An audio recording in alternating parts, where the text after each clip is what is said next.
Hi guys, good morning. खुलुमबाय नोंथांमोनखौ आंनि मोनसे गोदान भिडिअ बयखौबो बरायनानै लाग्रोनाय थाबाय। नै आं दिनै सुजिनि गुलाब जामुन बानायनो नागिरदों आरोना लोगोफोर। गुलाब जामुनखौ माबायदि बानायो सुजिनि खापसे सुजिजोंनो माबायदि गुलाब जामुन जायो आरो बेसेबां बुरजा जायो नोंथांमोननोबो एसे शेयार खालामलांनो होननानै आं सानबाय। नोंथांमोना भिडिअखौ जोबजासिम नायलांगोन होननानै आं आसा खालामबाय आरोना लोगोफोर। लाइक शेयार कमेन्ट खालाम अन्नानै प्लिज सोरबाफोर गोदानै नुसनबायदोंब्ला साबस्क्राइब खालामनानै हो आरो बेल आइकनखौबो टिं थुनानै हो आरोना लोगोफोर। थुदो बिदिब्ला भिडिअखौ जागायदिनोसै। सारायखौ जानना लाबाय, बिनिफ्राय सिनि होबाय आङो। सिनिखौ नोंनि गोसो बायदि होनानै लाबानो जाबाय। बेसेबां गुलाब जामुन बानायगोन बिनि जखा हिसाबै नोंनि आन्दाजै लाबानो जाबाय आरोना। बिनिफ्राय आं दै होबाय नै। बिनिफ्राय लासै लासै एरनानै होबाय थानांगौ जायो, नङाब्ला खिथाव खामथाबोना। एलाइसि देनानै लादोंमोन। एलाइसिखौ गथा गथायैबो होजायो, माने आं बेखौ देखानायखाय होबाय आरोना लोगोफोर। बियो जाबाय आरोना दैया।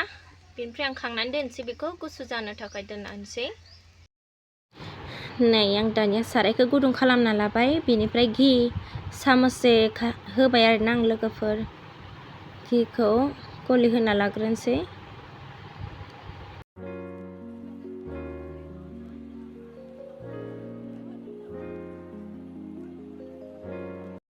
बेनिफ्राय नै आं गाइखेर होबाय। गाइखेरखौ नों सुजिखौ बेसेबां बुरजा लायो बिनि खननै, माने कापसे होयोबा कापनै गाइखेर होनानै फुदुंना लाग्रोनांगौ नै। बेनिफ्राय आं एरबाय थाबाय। गाइखेरा एसे दुंबाय नालाय, बेनिफ्राय सुजिखौ आं नै खुरैसे लाबाय। बेनिफ्राय एसे एसे होनानै बेफोरबायदि एरबाय थानांगौ जायो। एरबाय थानानै हो आरोना लोगोफोर। एसे एसे होनानै खनसेनो होजोबनानै एरनो नाङा।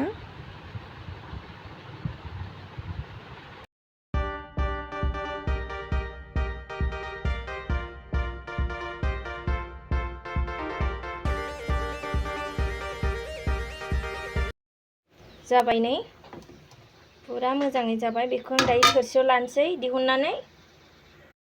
नै लोगोफोर, बेखौ एसे थान्दा जानायनि थाखाय दसे सम हाल्का थान्दा खालामसै आरोना। एसे दुंब्रुआवनो मोजां नानांगौ जायोना लोगोफोर। बेखौ माने गुसु जाबाथाय बियो माने मोजां जाया आरोना, गुलाब जामुना गावनो नागिरो। बिनिफ्राय थाबैनो आङो नै नाना लानोसै मोजांनो।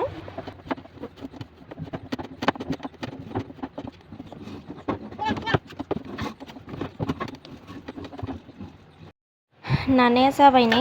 दायो आं बेखौ गल गल खालामना लानोसै फटाफट थाबनो।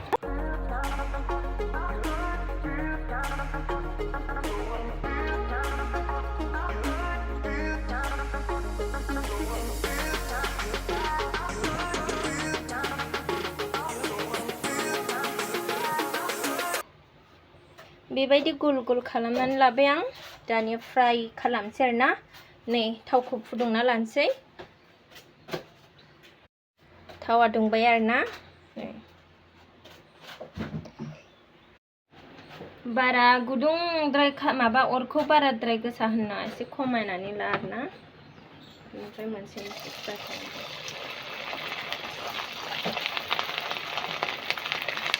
माबा खामनोबो हागौ।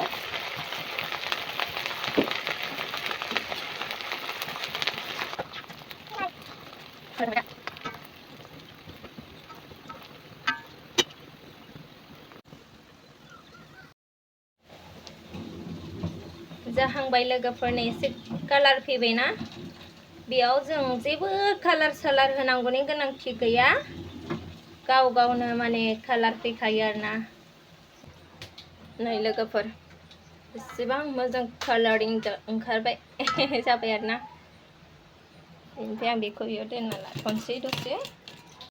नै दानिया लोगोफोर, आं नैबे दहायनि सिनि आरो दै एलाइसि फुदुंनाय दंमोन ना, बेयाव लखबनोसै आरोना आं। रुख'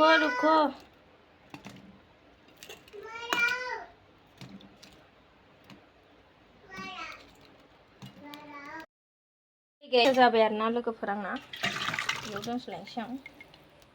बेयाव एसे मोजाङै जाबाय नों लोगो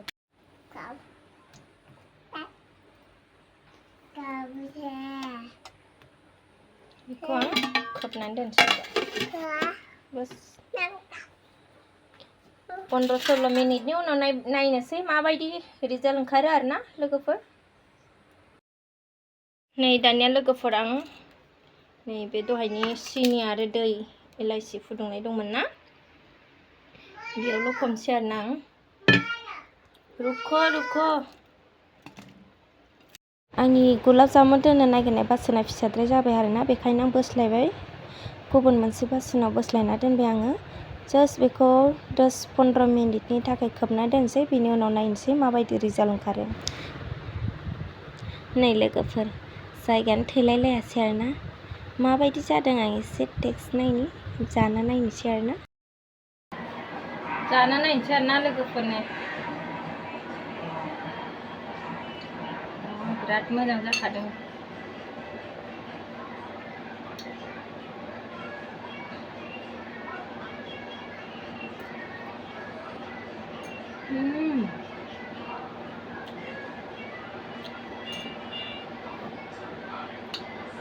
गोथावानो